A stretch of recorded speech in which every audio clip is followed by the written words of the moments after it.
باللہ من الشیطان الرجیم بسم اللہ الرحمن الرحیم اہدنا الصراط المستقیم، دکھا ہمیں سیدھا راستہ یا چلا ہمیں سیدھے راستے پر۔ رب اشرح لی صدری ویسر لی امری واحلل عقدۃ من لسانی یفقہوا قولی۔ السلام علیکم ورحمۃ اللہ وبرکاتہ۔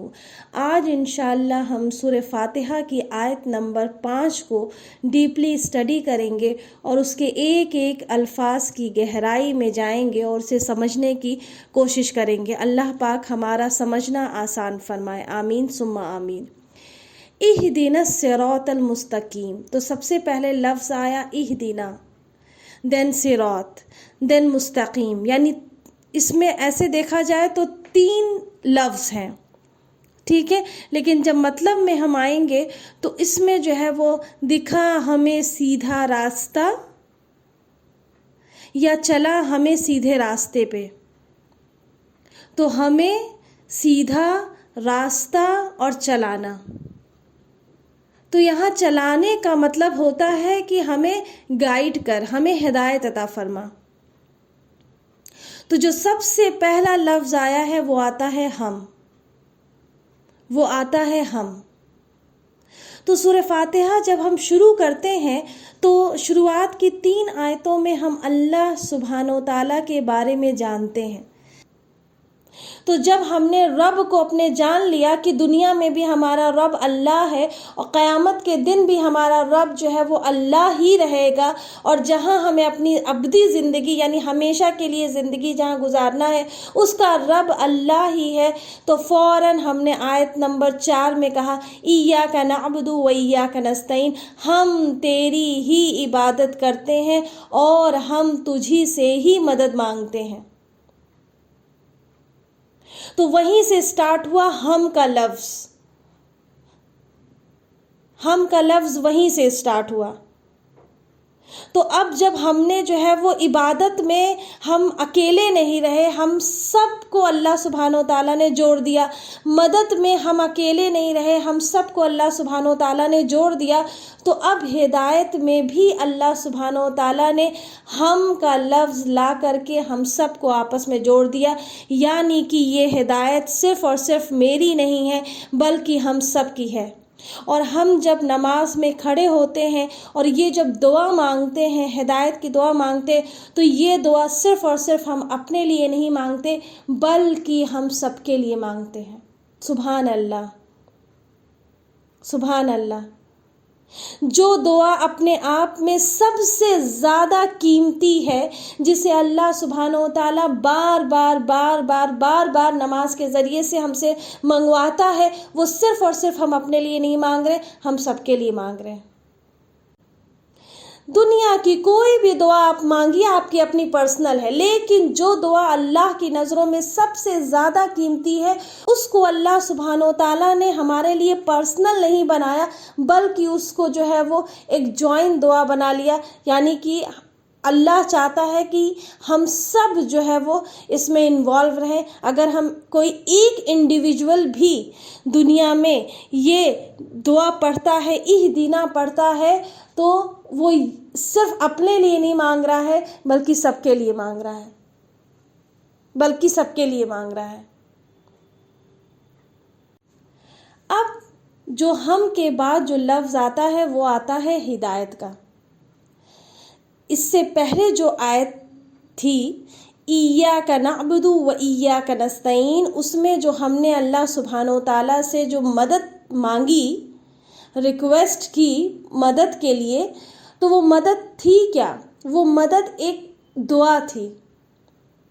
یہاں اللہ سبحانہ و تعالیٰ نے کہیں نہیں یہ مینشن کیا ہے کہ رزق کی دعا ہو، اولاد کی دعا ہو، گھر کی دعا ہو، ٹھیک ہے، جاب کی دعا ہو، ماں باپ کی دعا ہو، رشتہ داروں کے لیے دعا ہو، صحت کے لیے دعا ہو، جنت کے لیے دعا ہو، استغفار کی دعا ہو، کہیں پر بھی یہ کوئی اسپیشل نام لے کر کے اللہ سبحانہ و تعالیٰ نے مینشن کہیں نہیں کیا ہے، لفظ آیا ہے ہدایت کا۔ اللہ نے کون سی دعا ہمیں سکھائی؟ ہدایت کی دعا سکھائی، اور ہدایت کی دعا ہر دعاؤں سے سب سے زیادہ قیمتی ہے، سب سے زیادہ خاص ہے ہماری زندگی کے لیے، ہماری زندگی کے لیے، کیونکہ جس کے پاس ہدایت ہے وہی کامیاب انسان ہے۔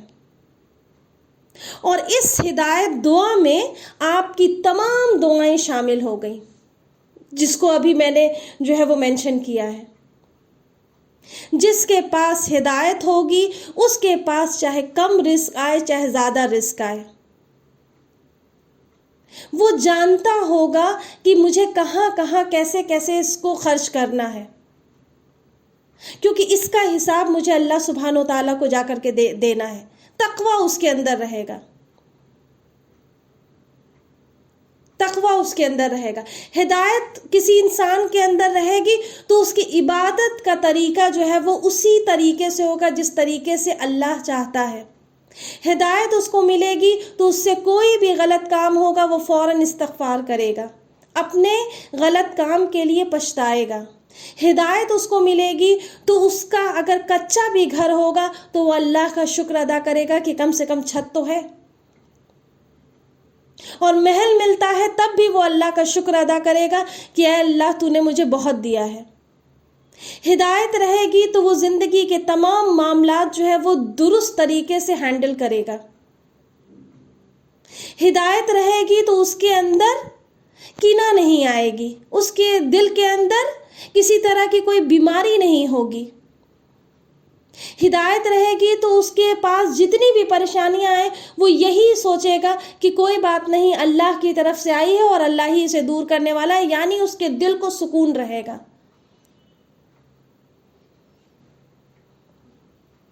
ہدایت اگر اس کے پاس ہے اور اس کی زندگی میں کوئی اور چیز نہیں ہے تو بھی وہ اپنے آپ میں سب سے کامیاب انسان ہوگا۔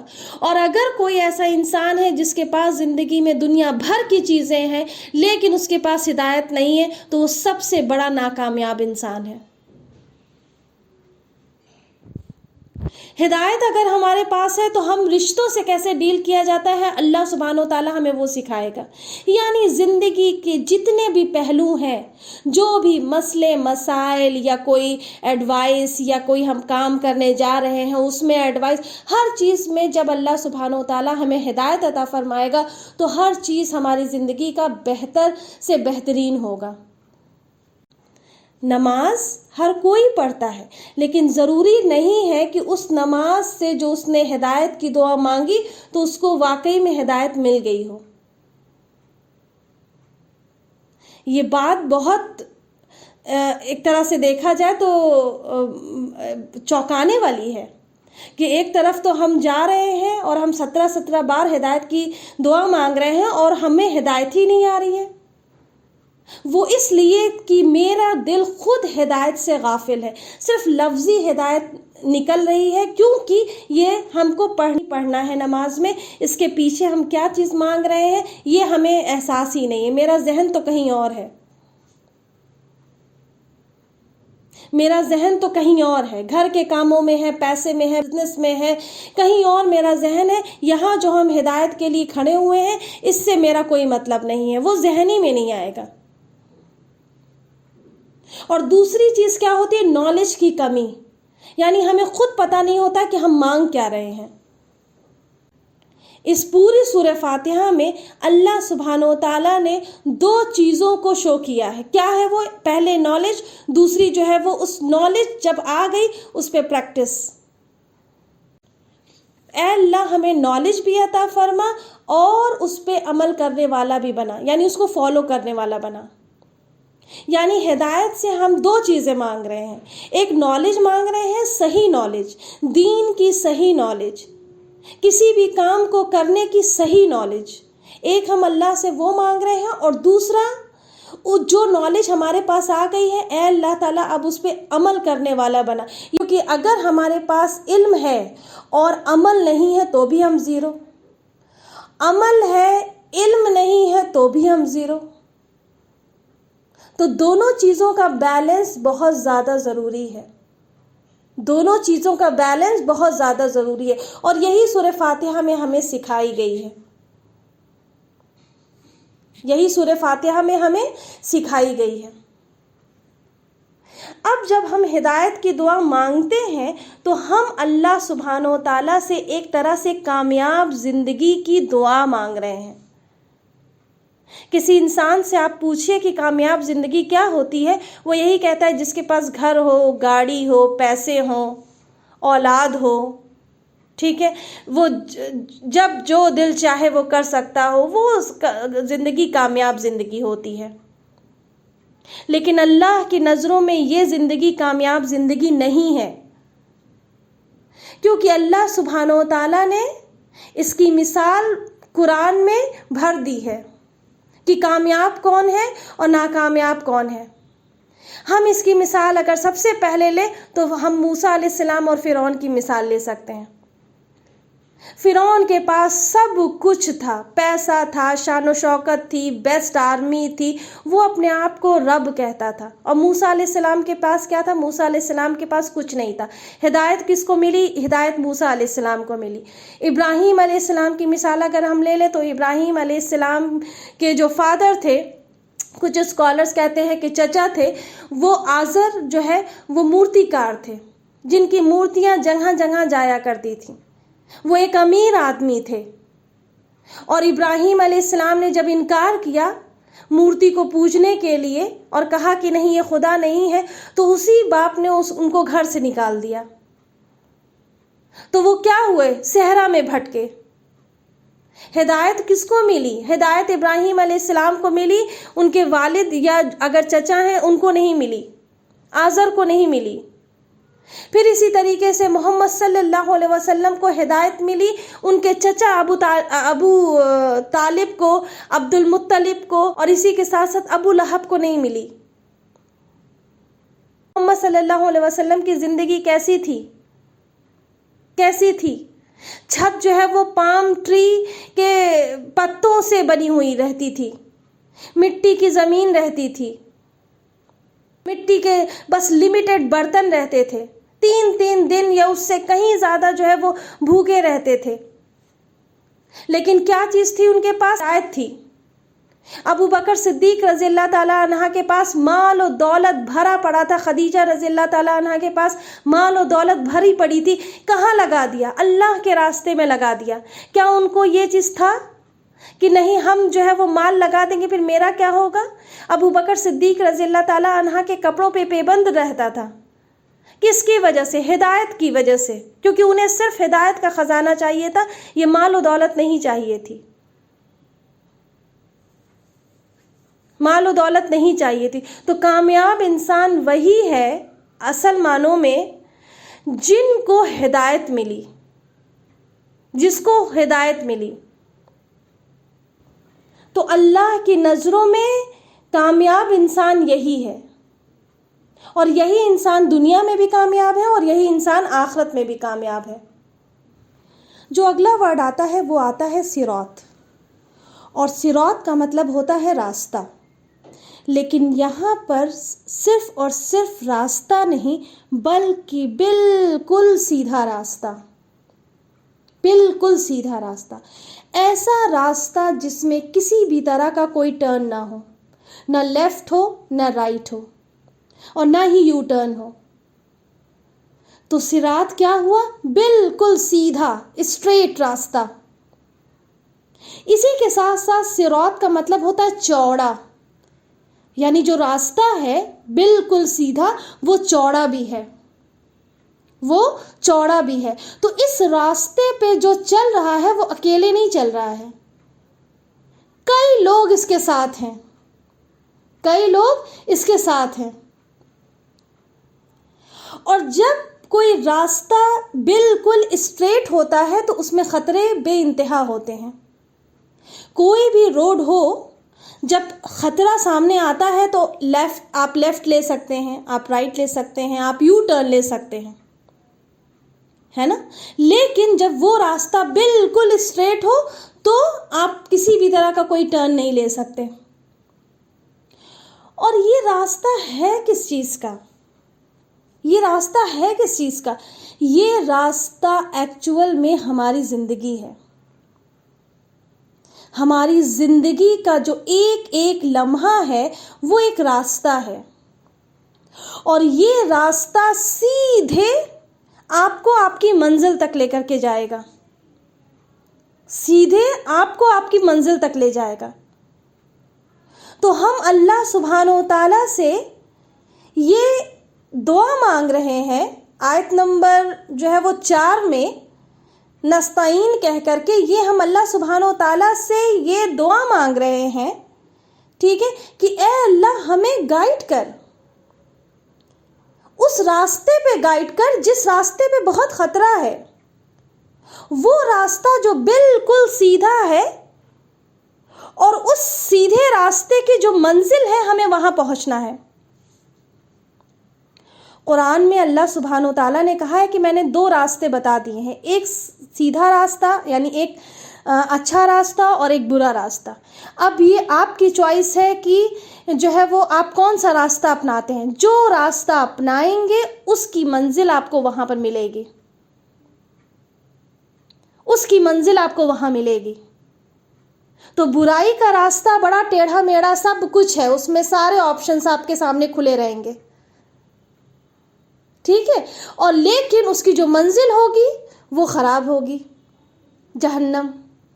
اور جو اسلام ہے ہمارا، جو دین ہے ہمارا، وہ اس کا راستہ بالکل سیدھا ہے، بالکل سیدھا ہے.